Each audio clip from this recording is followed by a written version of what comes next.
The tracks of the Aegis chewed up the hard-packed dirt of the road, leaving a ragged trail dug deep in the soil behind it.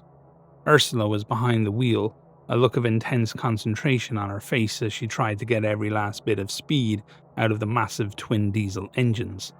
The Aegis was designed to be unstoppable rather than fast, but with both engines firing, the hulking vehicle had an impressive turn of speed. In the back, Leclerc was tending to Burke.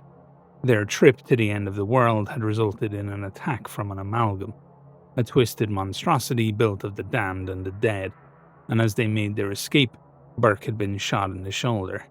Leclerc had cleaned the wound and removed the bullet the moment they got back to the Aegis, but it hadn't been fast enough.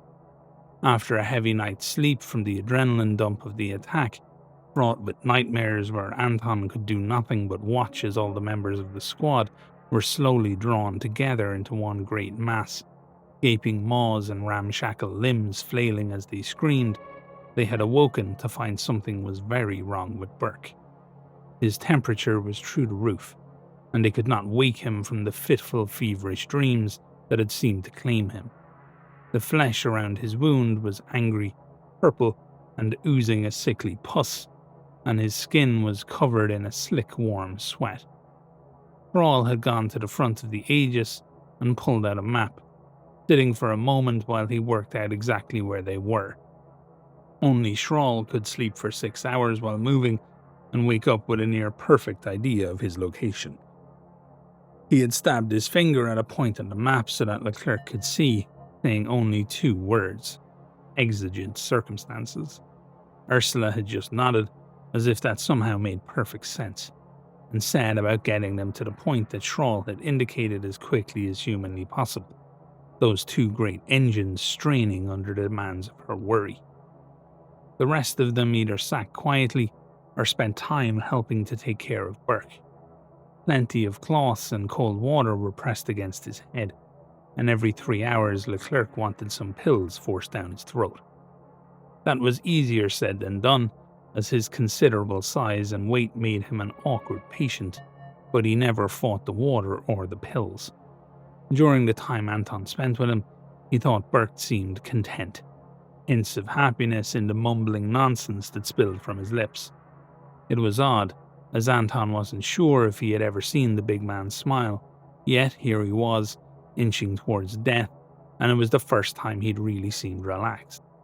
The purple anger around his wound was slowly spreading, and the very edges of it seemed to get angrier and more raw-looking as time went on. At one point, Leclerc went to the tiny area sectioned away from medical supplies and returned with a glass jar filled with a thick reddish wax. He rubbed it on the wound, looking at Anton, and feigned a smile. "Home remedy," she said, quietly. Anton got the impression that Leclerc was moving past the point of medical care and into the point of superstition. Things were not looking good for Burke. After about 7 hours of driving, they had suddenly and violently swerved off the road, seemingly heading out into the deep desert, and Anton could only guess at where they were going. 30 minutes later, he had his answer. After following a meandering route that brought them into the deep ravine that would have been impossible to find unless you knew exactly where it was, they had driven almost to a cliff face that reared up ahead of them and then stopped. Thrall jumped out, pacing like a madman before suddenly shouting, "Medical emergency." Nothing happened, because nothing could happen. They were in the middle of a desert, in a ravine, beside a cliff, and Thrall was shouting at rocks. Anton wondered if maybe everybody else was starting to lose their minds too. Had he infected them all with his own tenuous grip on reality? Suddenly, he felt an odd skip, as if the ground had just moved a millimeter, and then a second later it happened again. It kept happening, slightly sooner each time, and Anton had no choice but to admit that the ground beneath the Aegis itself was moving. All around them, sand seemed to bleed away, creating a giant square, and it struck Anton that they appeared to be on a platform. Slowly, it kept going down, supported by some mechanism beneath that Anton couldn't see, and he had no choice but to admit that they were on some kind of great elevator. The slow ticking sped up, becoming a heavy staccato rhythm as the platform with the Aegis on it slipped down into the dark, until the hole that they had dropped down from became a perfect square high above. The small metallic clipping noise slowly became the massive, ominous hammering of chains, and as they dropped down into the darkness, the harsh sound of it echoed back off the distant stone walls of what seemed to be a huge cavern. Nobody else seemed particularly surprised by this, but for Anton, it was yet another glimpse into the truth of the world. He thought he'd known about the war and what it entailed, but in reality there was an entire world hidden from him. A place of secrets, a place where decisions were made far below ground that would never see the light of day. As they descended further into the dark and the patch of light above grew smaller and smaller, he tried not to consider that he was one of those secrets now, touched by something beyond his understanding and subject to the whims of people he would never meet. The platform came to a sudden stop after they had dropped about 500 feet, much smoother than Anton would have imagined possible, and a part of him longed to see the tremendous mechanism that would have lowered them down. But before he could think about it too much, light snapped on all around the perimeter of the huge room that they had dropped into. He shut his eyes against the bright, burning light, and he could hear a strange mechanical whirring coming from different places in the room.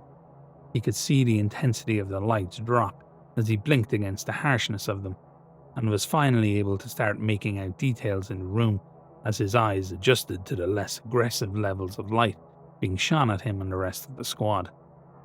The massive platform had dropped into a space that was twice as big again as the platform itself, and all four walls of that great room had 4 mounted heavy machine guns each. They sat idle now, but he knew that the whirring noise had been them tracking the people and vehicles on the platform. If whomever controlled this place decided that they were a threat, they would never survive the onslaught from those guns, even inside the Aegis. The mighty machine would eventually crack under the onslaught, and it'd be left as nothing but so much meat inside it. Thrall didn't seem perturbed by their situation, and the rest of the Readies seemed relaxed enough, but Anton picked up on some tension in Glint. The man didn't like being here, that much was clear. Suddenly a door opened in the far wall, massive metal gears turning to push the thick gates open, and a figure stepped out. Thrall, is that you? Thorsten, you're here? Ah, so you know my name. But how do I know you are not a demon who wears the face of my friend, huh?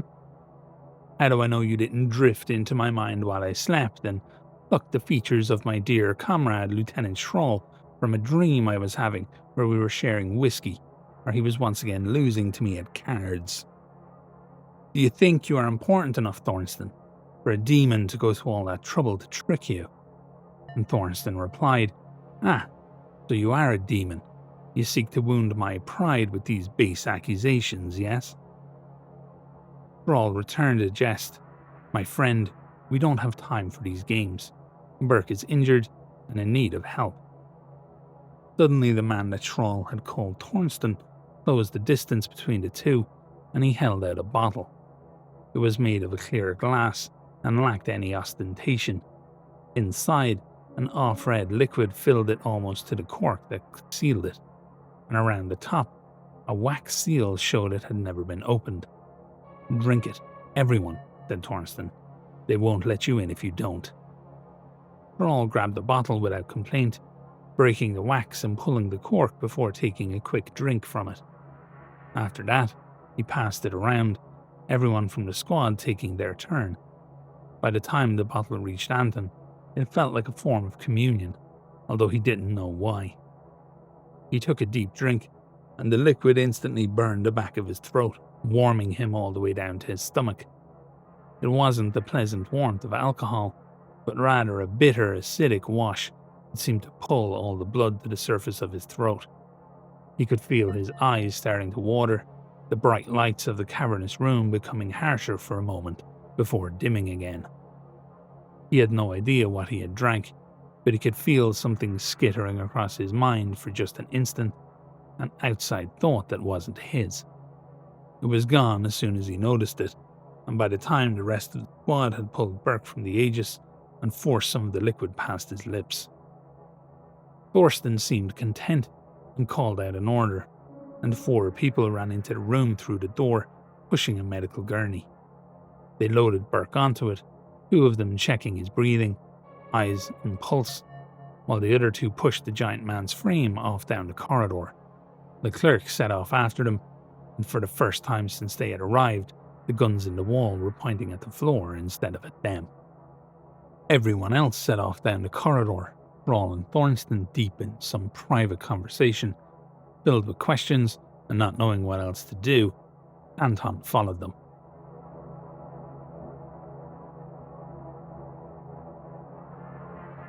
Anton sat in the room and listened to everyone talk. They had tried to follow Burke, but Thorsten had told them that the medical wing would not allow them in, so instead they had decided to hole up in what appeared to be an office. When they first arrived, each desk had a person sitting at it, a single file on each table, the unknown strangers deep in study over whatever secrets the papers contained. They had all stood up and left upon the squad's arrival, taking their files with them. Some of them seemed angry, but Thrall didn't care, and he didn't acknowledge them or their concerns. It was unlike him to be so dismissive of other people, especially those of lower ranks. He was clearly worried about Burke and in little mood for delays or distractions. A short time later, someone brought in some tea and coffee in tin pots with mugs, sugar and milk, but Thrall made no move towards it. He just sat on a desk, arms crossed, staring at the door as if he was counting down the moments to some as yet unheralded arrival.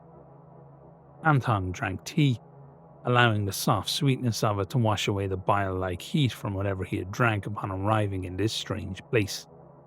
Thorsten arrived and he and Thrall instantly fell into a deep, whispered conversation, heads bowed, and Anton couldn't help but shake the feeling that he was somehow part of that discussion. Glint sat alone in the corner. He was mumbling under his breath, and Anton knew he was reciting the passages from his Bible.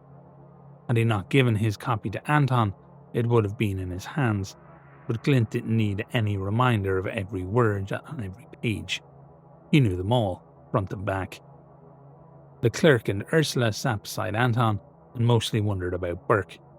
They had been here for several hours now, and all Thorsten would say is that they'd be updated as soon as the med team knew what was happening. Whenever anyone asked a question, Thrall and Thorsten shot them a look, said they didn't want to be disturbed, so eventually nobody asked anything at all. Anton closed his eyes, allowing his head to fall back against the wall, but coming to with a start after what felt like just seconds. He had obviously been asleep for some time, as Leclerc and Ursula had curled up and were asleep on the floor beside him, combat jackets folded under their heads for pillows. Glint sat in his corner, muttering his prayers to himself, and Thorsten was crouched beside Anton, his hand on his shoulder having gently shaken him awake, and of Thrall there was no sign. "Come with me, Anton," Thorsten said. "I have much to show you." Anton stood, feeling the stiffness in his back and the odd twinge of stress and tension in his joints. He had so many questions, but didn't feel comfortable enough in Thorsten to ask. If Thrall had been here, it would have been easier. Better to see what the man had to say and just go from there. It pained Anton that he had learned such caution from his own people, that the events of the last year and a half had driven him to think poorly of fellow members of the Duke's forces. But his life was very different now to when he had set off on that first patrol toward Bethlehem all those months ago. Thorsten led them out of the room, through a warren of walkways with cold concrete floors, walls and ceilings. Anton thought they might walk forever, and that he had no chance of making his way back on his own, but eventually they came to a heavy metal door. He knocked on it, and the dull thuds echoing harshly on the other side. An eye slit moved to the right, but Anton could see nothing on the other side. Bolts scraped as they were drawn back, and the door swung open towards them. Thorsten stepped through, and Anton followed him. but he wasn't prepared for what was on the other side. The cavern was enormous, stretching off into the distance, going further than Anton could have thought possible. He didn't understand how such a space could exist without crashing down on top of them, but as his eyes adjusted to the gloom, he could see an intricate web of metal girders and supports running across the walls and ceiling of the cavern. Support structures, bigger than anything Anton had ever seen, had been built all along the outside, lending strength and certainty to the vast expanse of the cavern. It was what the cavern contained that Anton found harder to understand.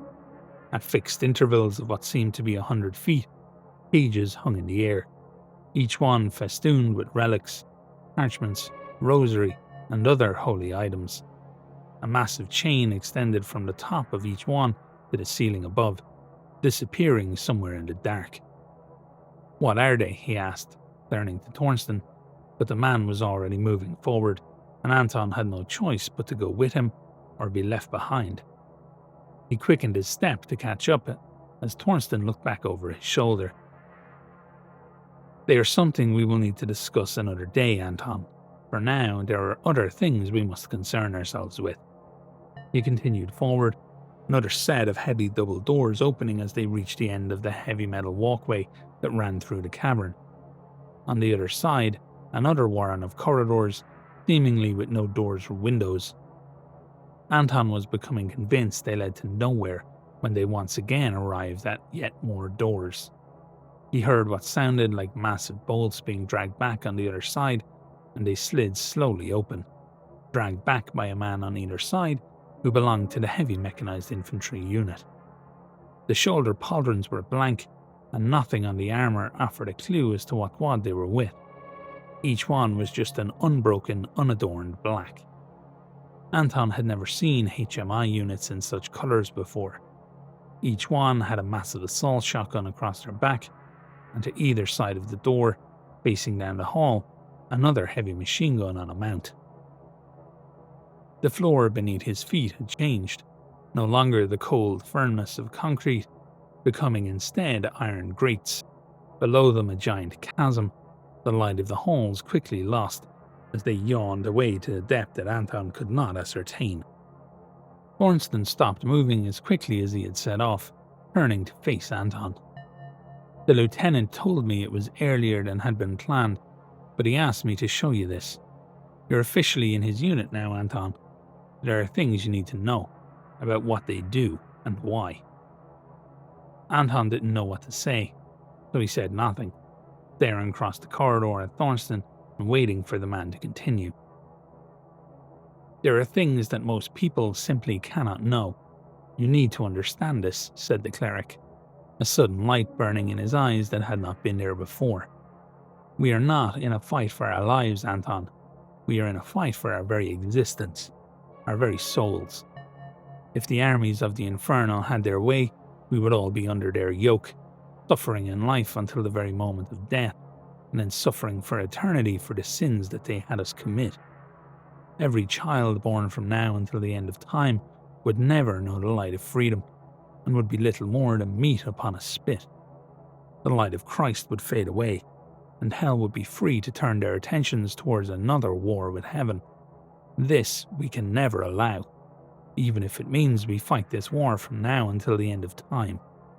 Life is fleeting, Anton, yet if we live piously and honour the Lord, we are rewarded with eternal paradise. We can never allow a shadow to fall across that paradise. We must fight, no matter how long it takes. We must win." He gestured to Anton, who walked closer to him, and now he could see that the corridor beyond had thick heavy metal doors every 20 feet, with tiny barred windows beside them. "I'm about to show you something that many people would not understand, but I think you will. I do not want you to say anything, I just want you to listen to my words." Anton continued forward, peering through the small window, past the 6-inch tall bars. The wall itself was easily 2 feet thick, the interior well lit, fully displaying the horror contained within. In the centre of the room, chained to the floor, was a creature that Anton had never seen before. It was roughly man-shaped, but was bestial in a way that caused his stomach to twist and turn with a sudden nausea. The jaws, elongated, were trapped between the heavy metal of a muzzle, and thick black fluid ran from its nose and mouth as it breathed frantically like an enraged bull. The creature was on its knees, hands and feet bound in thick manacles, but also with bolts driven through its forearms and shins, pulling the legs and arms tightly together.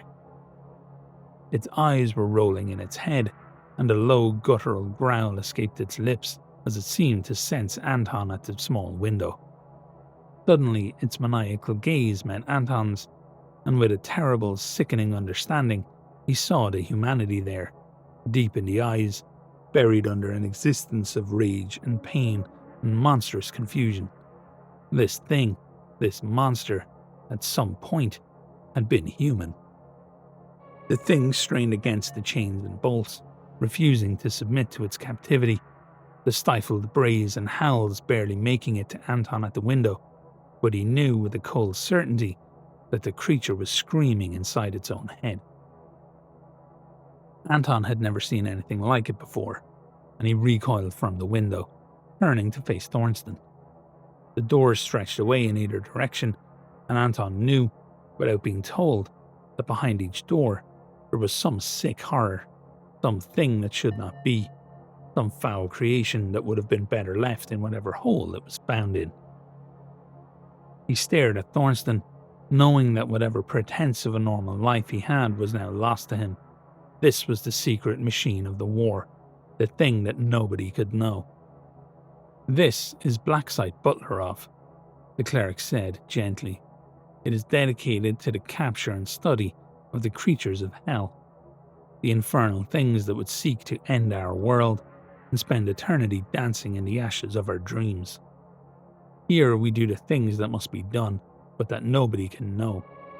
Here we risk our very souls in the pursuit of the only thing that matters, Anton.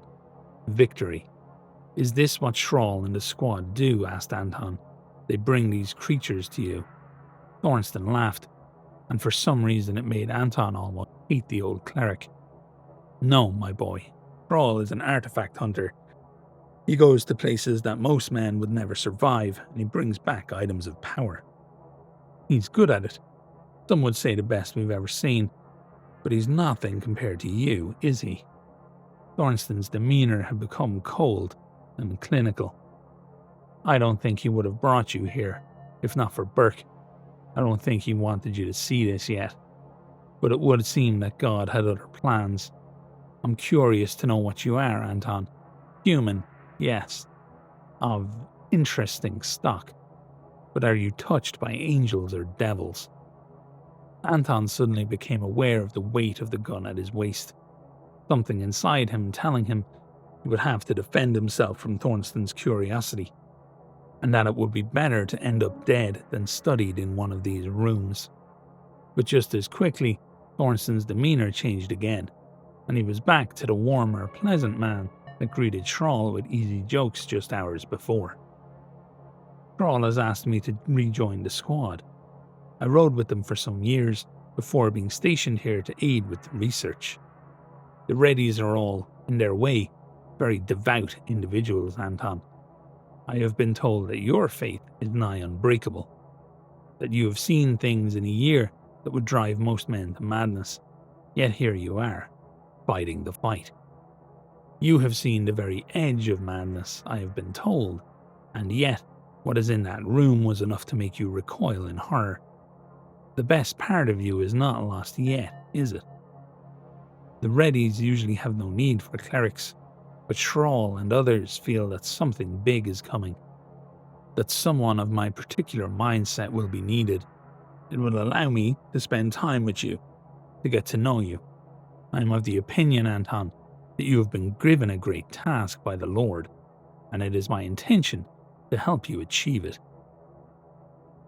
I can never tell anyone about this place, can I?" Anton was so tired of secrets, worn thin by them, as if they dragged at the very edges of his soul. The things he couldn't tell Thrall or the squad, or now anyone at all. The things he barely knew and understood even less. He felt as though he was drowning in the currents of his own life. "Well, you could. You could indeed," replied Thornston, a grin on his face. "But the Duke, the Synod, and probably about half the War Cardinals would all be less than pleased. Fear not, Anton. It is a lot to deal with, I know. If Schrahl and the squad can carry this secret, then you can too, eh? Besides, I think you will have some time to get used to the place. Burke was lucky, and it's a bad infection, but it's nothing that cannot be treated.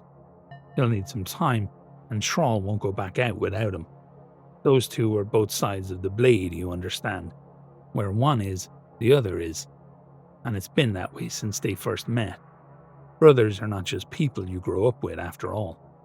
Anton was finding it hard to reconcile this affable, informative Thornston with the man who had stared at him as if he were a specimen to be studied just moments ago. "Do all the rooms have these creatures inside?" "Sometimes yes, sometimes no," said the cleric. "It depends on many things. The testing process, infernal activity, how successful the capture teams and combat biologists are. This has been a very long war, Anton. Sometimes the cells are full, sometimes they are almost empty. We can hold up to 100 of them, of various sizes. These creatures don't age like we do, and they don't die easy. There are things in here since before you or I were born, but the work is very necessary, Anton.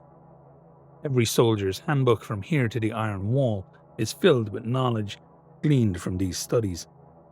The best tactics to use against certain enemies, where to shoot or stab the various infernal creatures of the armies of hell, when to run and when to fight, how to deal with the demonic powers some of these vile creatures have access to.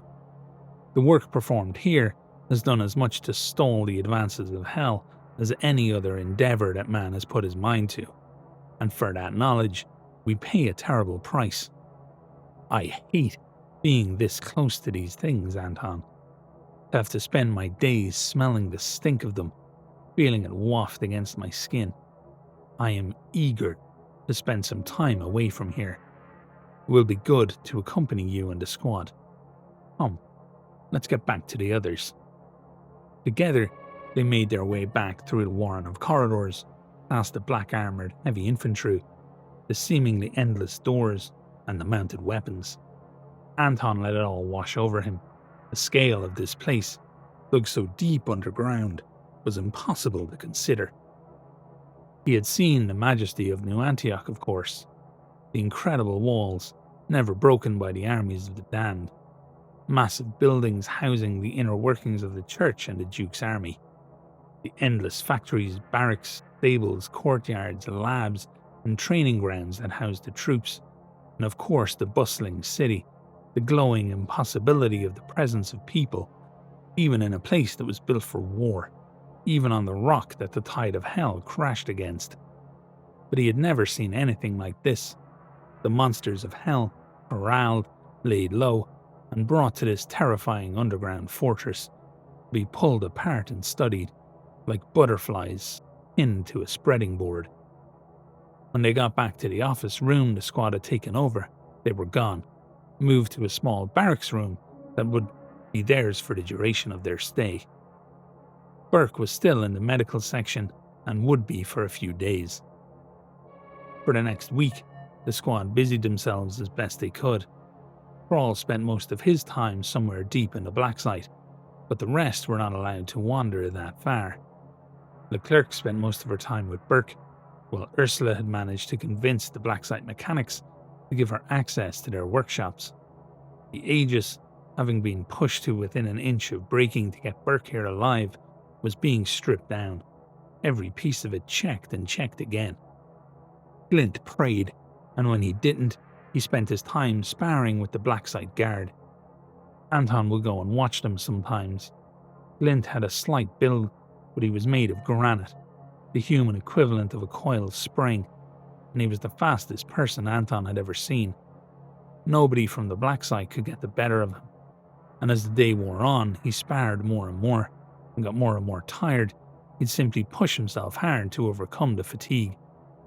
Anton couldn't shake the feeling that it was like watching the man slowly beat himself to death. The cuts and bruises of hard, heavy sparring building up, but Glint always managed to come out on top. Anton vowed never to give Glint reason to fight him, as he knew he would not last long against the slick combination of boxing, collar and elbow, and folk wrestling that Glint employed. With Thrall gone and the squad all busy, Anton chose to spend time with Thornston. Now that the shock of revelation had fallen away, he found the man affable, but sometimes caught him appraising Anton with that same cold, clinical look that has been on his face when he showed him his first subject. He learned what he could about the black site, but there was little that the soldiers and scientists stationed here were willing to tell him, on the rare occasion that he could get any of them to talk. It was really just Thornston who seemed willing to speak about the place, but he had learned one interesting thing. It was not just a place for the study of these hellish creatures, but also the artifacts that fateful forces found would often end up here, as it was considered too dangerous to bring them into fateful lands. Mostly, Anton sat in the barracks room and read the Bible, cleaned the squad's weapons, or went to visit Burke, the big man's slowly returning health, giving him at least some reason for joy. At night, when he dreamed, it was always the same dream. He wandered the halls of the black site, the grey, cold concrete corridors seeming to go on forever.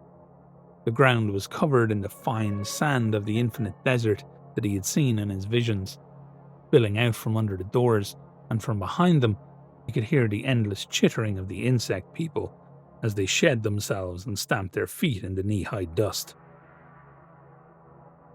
In his dreams, none of the doors were locked, and the heavily armoured guards that stood as silent sentinels bled rust from their eyes as they turned to salute him. He walked on, always to the same destination, the cavernous room with the hanging cages. Those cages were gone, as were the delicate supports and structures that held the walls and roof aloft. The entire room had been torn away, leaving nothing but a gaping hole that extended all the way to the end of infinity. There, the larval creature hung, impossibly huge in the cosmos, as weightless as a thought, the millennia-thick skin of the pupil sac straining and buckling under the weight of its curiosity and hunger. Each night, at the end of his pilgrimage, Anton knelt in the fine dusty sands that flooded through the black side of his dreams, and stared up at the thing that he could not name. As it noticed him, writhing in the sack, turning that one great eye to look at him, he pulled his pistol, placing the cold tip of the barrel against his head, and pulled the trigger. He would wake as if from a dream, but he'd always be in the cell that the demon he had witnessed had been in, a hard metal mask around his face, shackled to the floor, bolts of iron driven through his forearms and his legs. Through the gap of the window he could see the demon staring in at him, a look of disgust and revulsion on its face. The thing would turn and walk away, footsteps growing more faint, as all the lights in the corridor would turn off, plunging Anton into darkness, a forgotten monster forever abandoned in this lonely cell. He would strain at the shackles, feeling the bolts tearing through his flesh until they released him, swimming upwards through the heavy darkness, awaking with a start in the barracks room, the rest of the Readies asleep around him. On the last night, he just didn't sleep at all, and instead lay in the dark, waiting for the others to wake. He wondered how anyone could stay here for any length of time without going mad, how the constant echo of their own footsteps bouncing back off the walls didn't drive the people stationed here insane. He was desperate to leave and never come back to this wretched place again. If he fought and died in the light, then so be it, but anything would be better than staying down here in the dark, with the secrets and the damned.